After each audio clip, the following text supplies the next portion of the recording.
Hey, welcome back again, and the whole reason for this program is so that we can interact together, we can create something together, and to be able to have something out of your memory which is wonderful, and yet at the same time to be able to explore how to do this without risk to our families who we love a lot. You know, that's the whole idea of springboarding. Well, this time, a couple that love each other a great deal and have a wonderful son and are into homeschooling and all that sort of thing. I think it's about time that you met Carol Sai-ah. Now, Sai as in Sai, and then ah. I hope I've got that right, Carol. Anyway, Carol I know how to do. Now, Carol and Michael, her husband, have been missionaries. Carol is Norwegian in her root, and Michael is partially Italian. So, I don't know what that makes Michael Jr., but hey, real American, eh, Mike? And Michael's about 6', 7", and so Michael, I put this tie on for you. I reckon if I just look over all the kids here, Michael's right about there, about 6 or 7 years of age, and you probably know a few of these other guys, you know, because of your travels. Well, what do you want to do? What do you want out of food? Well, Carol told me that at the moment they're all very fit and wonderful, and so they're just keeping on that 30% calories from fat.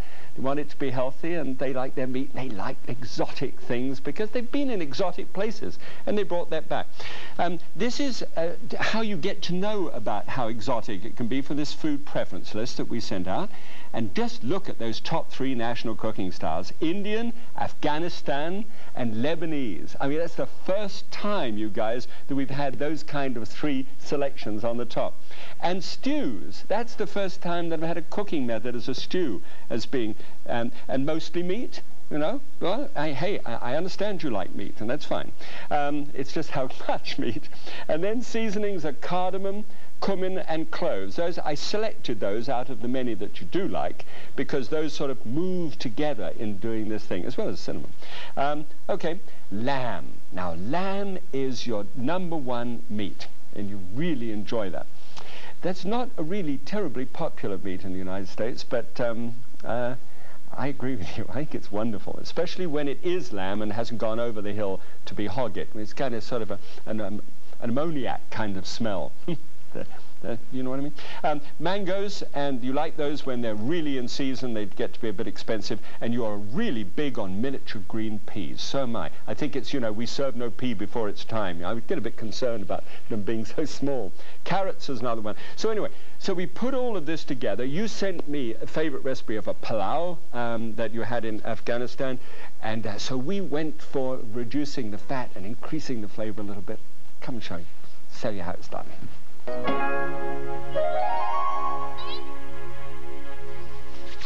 Well, this time, because of course of Pallow and any one of those sort of dishes really relies upon rice so much so that the actual springboard we're going to use today, the technique, you know, hopefully that will work, this springboard is how to use rice so that it's like a miniature sponge. Let me run around some of the potential rice for you. This is a long grain brown rice, very good rice. And this one by the side of it is a very interesting one. This is the converted rice. It's like this, the nutrients have been driven into it by being partially cooked. You see it's a slightly creamy color to it. Good rice there. Then this is basmati, which has a lovely fragrant smell to it. It's very refined, comes from India, and there's a Texmati as well from Texas. This one here is the sticky rice. This is the stuff that conveniently comes together when you've got chopsticks. And so there's a steamed and boiled normally. This one is the regular long grain rice, not converted. You can tell the difference if you just look at that one against this one. This is creamy, and that's a sort of a lighter, whiter color. And then here we've got the arborio rice, which is this fat, gorgeous rice which is made into risotto in Italy, in northern part of Italy. Now, the big thing about all of those rices, with exception of the sticky one, is each one is like a miniature sponge, and if you put it in water, it would simply soak up the water and taste, well, a very little, actually. Now, if it soaks up stock, as in this case, it will taste wonderful. And spiced stock, as in the case with this dish, even better still. Now imagine that you're going to serve a lot of rice and very little meat. This is because the meat has so much flavor and attraction to it. And what are you going to do if you're going to cut down on the meat? You've got to make this rice come alive and full of vitality. So the principle is take 1/3 of a cup per person that you're going to serve. Now I want a 4 portion, that's a 1 1/3 cups. Right? And then get some stock, exactly double the amount of stock to rice. That's a simple thing to remember. When you put it into the hot stock, give it a good old turn around, just like pasta. Make sure that it's completely separate like that. Put the lid on, like so. And all we're going to do is just to add just a little bit of saffron to that. Just a tiny drop of saffron, which, by the way, is powdered and is, in fact, like this. These are the stamen from a crocus. And you have 250,000 of those which go to the pound. That's one reason why it's $4,000 a pound at the present moment, and the price is probably going up. All right, now let's see how we get all this together and see what's on the menu. Today on Graham Kerr's Kitchen, Afghan lamb pallow. Fragrant steaming rice seasoned with an aromatic braised lamb. Now, what I normally say at this present moment is, okay, Carol, let's go for it, right? But this time, okay, Michael, let's go for it. I just think it's just terrific that I've got the opportunity of being able to have someone in homeschooling who can actually watch and learn to cook, which is fun. All right, now, here I have the piece of meat which I'm going to use for this, and it comes from the shoulder, and it's from the blade area, and actually, as you see this bone here, I'll dig the bone out for you, this is the actual shoulder blade bone. And so if that comes out, you can see what it must be like, because it is that part of the shoulder which moves a lot, and because of that it builds up a lot of collagen, and it's very tender, but it's also juicy at the same time, not dry. All right, so if you take 2 pounds of this meat, fat on, bone in, you're going to wind up with 1 pound of meat just like this, and a whole bunch of bones. All right, let me show you what you do with this. In the pan, I'm going to put just a little bit of oil in there, just 1 squirt. That's enough to just ease the bottom of the pan for what I want to be able to get onto. These you just drop down, just the little individual pieces of meat onto the bottom surface. Now, it should start to hiss when it gets to the bottom there, you see, as it's hissing. Now, I don't want it at the kind of temperature where it will start to bubble with its own moisture, because lamb, in fact most meat's about 70% moisture content, and so what you get is, if it's a sort of a dull pan, what you get is this bubbly grey liquid which occurs around the outside. What I want to do here is I want to drop each piece down and let it try and find a piece of pan of its own, and then just seal itself down on one side. All right? I want the other sides to be left free so as to be able to get the juices which are going to mingle around it into the meat, but I want to pick up a brown quality on that side. Fine, okay. Now here's the meat, the bones and the fat which came away from the 2 pounds of meat. You find you get about 50-50. You get a pound of meat and a pound of bone. And put that underneath a broiler, and it's probably going to take about 10 or 15 minutes under a hot broiler, and it'll drain the surplus amount of fat away from it. At the same time, it'll pick up a brown quality on the outside. Now, the browning purpose is to be able to get that kind of you imagine when you've actually barbecued something and you smell it and you get that gorgeous well, what is it? I mean, it's a sacrificial smell. It's just fabulous smell. Well, that is what we want to actually pick up and put into the stock. Because each one of these little pieces of rice has got to be like a miniature sponge, so I want to be able to get all of this and put all the bones down in the top, plus the fat. The fat, I hear you saying, yes. Well, most of it's been drained out at the bottom, and you'll see that I've got a way of getting rid of it at the end. I just don't want to lose a single speck of the flavor that can come from this. All right. All right. Now, is that all? No, not really, because there are 8 cups of liquid here, and it needs a lot of help. So, if you've got good vegetables, and you should use nothing else but good vegetables anyway, and you'll have peel from them, wash them thoroughly beforehand, because earth is not the sort of flavor that I want from this.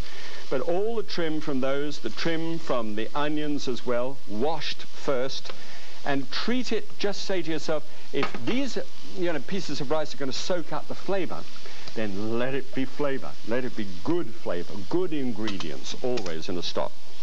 Here's some of the seasonings. I've got 4 interesting bay leaves here, fresh bay leaves, and dropped down, and then 1/2 teaspoonful of cumin seed.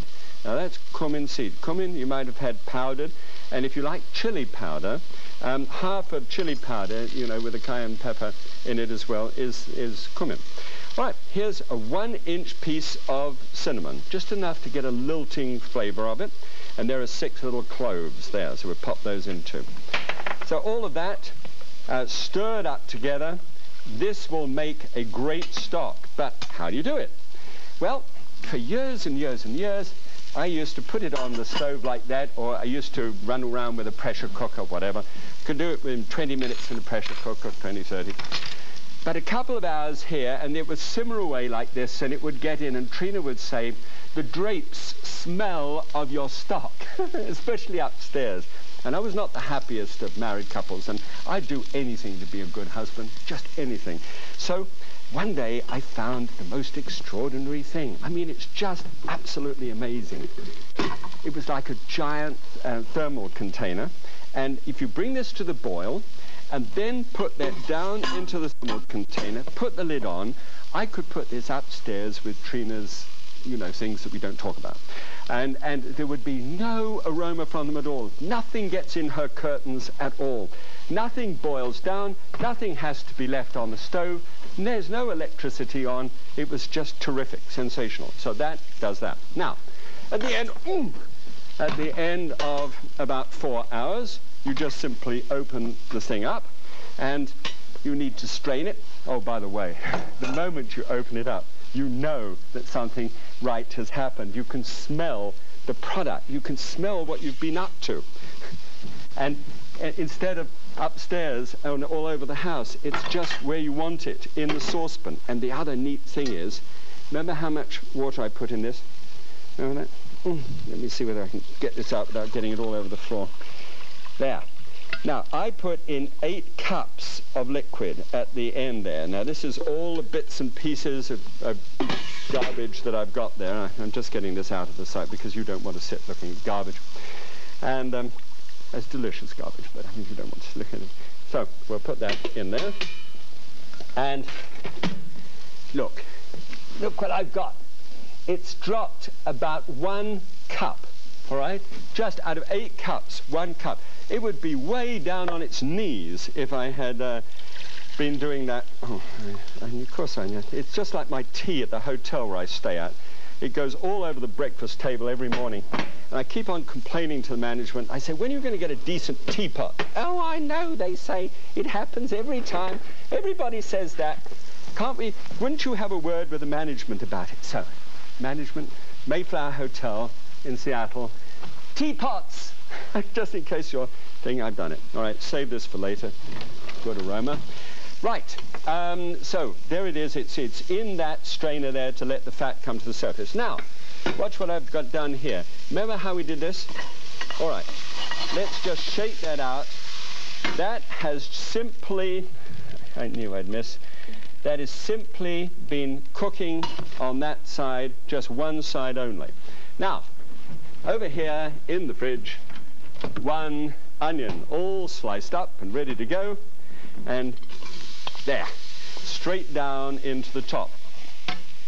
Now, with the onion, there is a fabulous thing that you can do by just popping in 2 tablespoons full of tomato paste, right? And this is called the Maillard reaction. You've probably seen it before, and we're going to do a whole program on this, so I'm not going to spend a lot of time on it. You stir that together until it goes quite down dark mahogany color. You then put the meat back on top of it like that. You then get the stock, which you pour from the bottom so that, in fact, you've got 2 cups of stock here. So you've got the fat on the top, and you are straining that fat off, which came from it, but you've got 2 cups of stock there. And then that is stirred around together. Now, you don't spice it yet. You cook this for half an hour. Strange as it may seem, just 30 minutes. Now, interesting. I mean, it's really interesting because I'm just thinking about this. If you look at the color there, and remember that I didn't cook it down to the Maillard reaction, and then you look across to this one here, this is the one that's had the 30 minutes cooking, you'll see the radical difference in color between the two. All right. Well, so by looking at that, you realize how important it is to be able to do that particular dish. All right. Now, here I've got some carrots on the go. Let me show you just what's in there. There are a couple of carrots, a 1/4 cup of raisins, just 1 teaspoonful of brown sugar, and 2 tablespoonsful of chipped almonds, like that. Now, that's all there is to it. Just perhaps a little bit of stock in the bottom of the fry pan, and just saute those together. I just want to get those onto the heat and get those heated up. Okay, let me just get that pan on the go. Let me have a look at the rice is doing nicely. Everything is fine. Now, I want to get this one up so that it's just on the boil. It's been simmering gently. And at this point, the spices.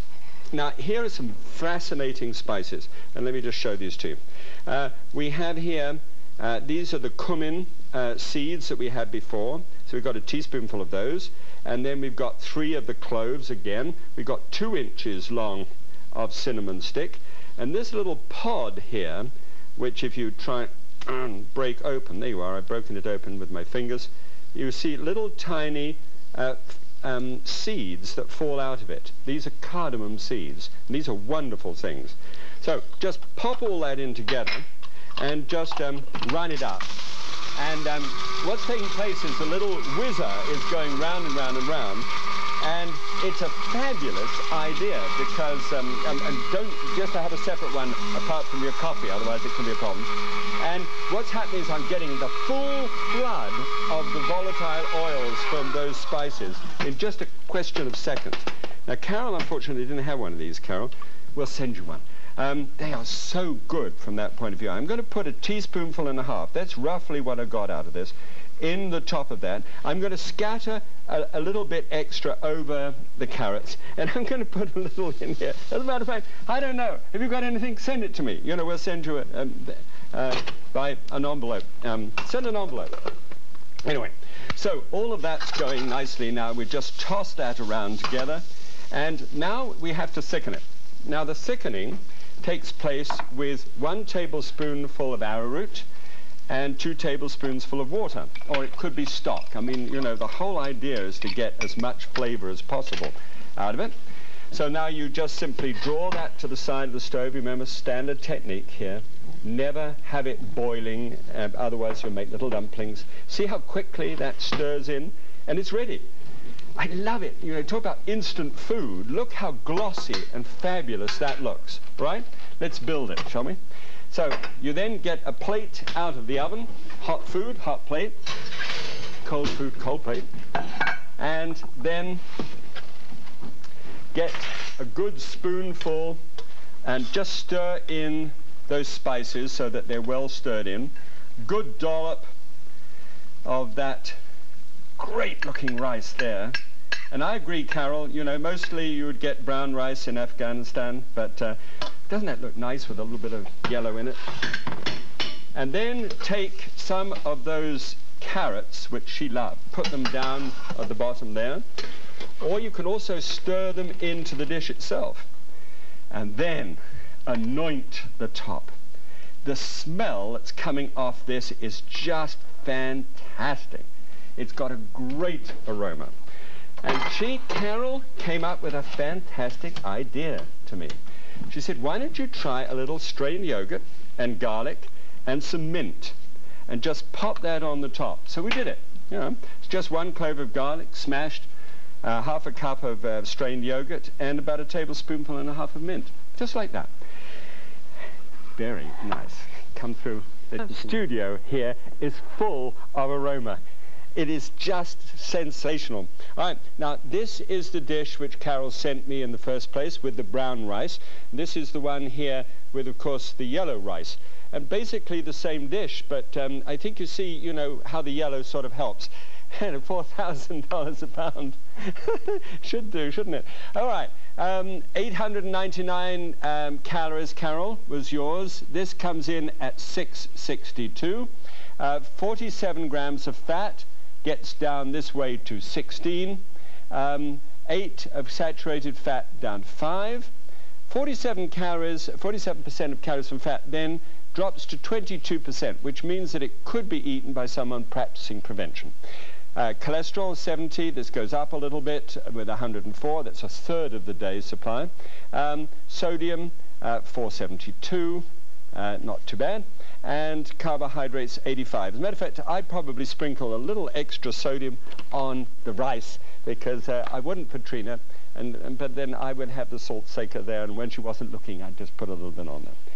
See, I think as a husband, I shouldn't be eating things that would put her, to make her tempted.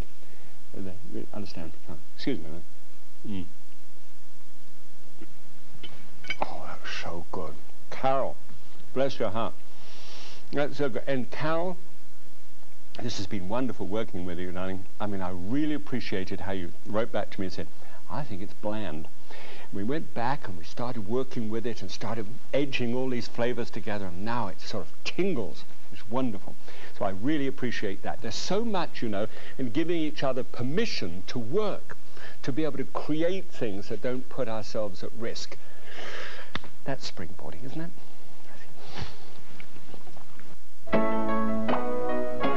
By the way, this is the extra meal, you know, the thing that we try and do by cooking just a bit more than we actually might need, and then freezing it. Now, always where it's got meat in it, it always defrosts in the fridge. So defrost it in the bag, and then open them up, and here we've got a pocket idea.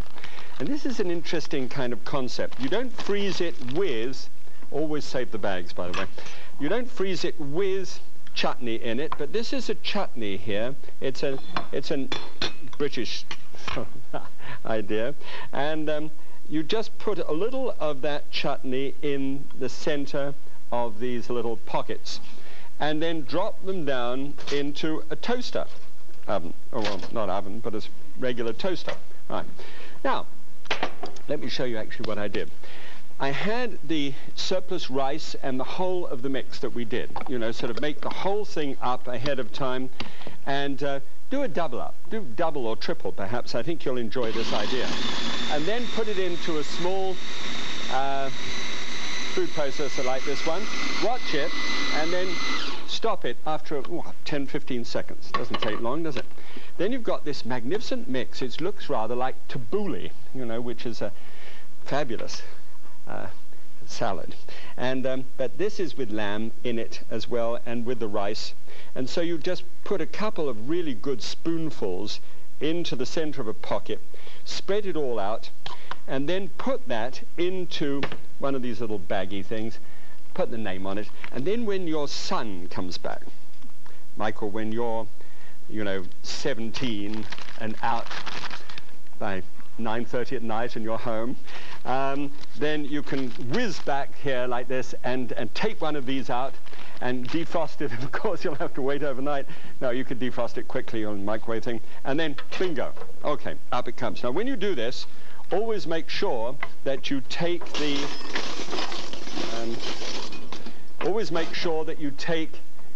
the wire out before you plunge a pair of these little fellas into the top of a toaster. Never have the plug in when the toaster comes. All right, so here it is. This becomes a hot pita sandwich with a little bit of chutney in it. Oh, and by the way, if you're having your girlfriend in, it may happen. It will happen. You can always put a little fan of strawberry with kiwi fruit on the side. You see, that'll impress her. Boy, that'll impress her. It's delicious, actually. Works very well. Okay, thanks for being with me once again. God bless.